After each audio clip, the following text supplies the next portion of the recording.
trillion Kenya shillings in 3 years. President Kibaki borrowed 1.2 trillion in the entire 10 years he was president.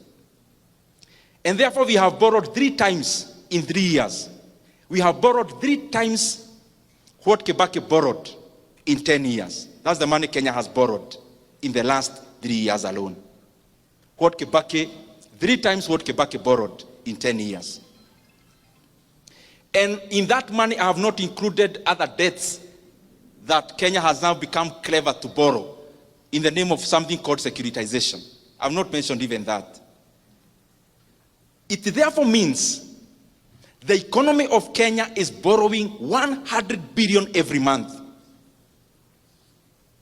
And every single day, when the lights go off, every day, every single day, Kenya is borrowing 3.4 billion every day. That we are borrowing in a minute. You can do the calculations and see. In an hour, maybe we are borrowing around 137 every 1 hour. I'm saying this because we are now headed to the elections.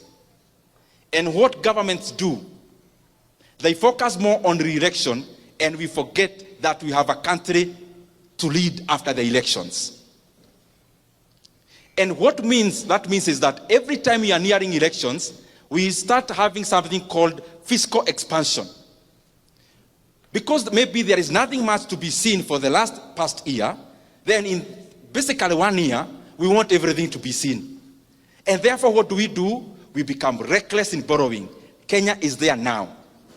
That now our debt is 12 trillion Kenya shillings. I want to request that we do not have to put our country in that kind of pedestal in terms of borrowing. Kenya has always had development for the many years, but we never had to borrow that much. President Kibaki did a lot of development. He borrowed only 1.2 trillion for 10 years.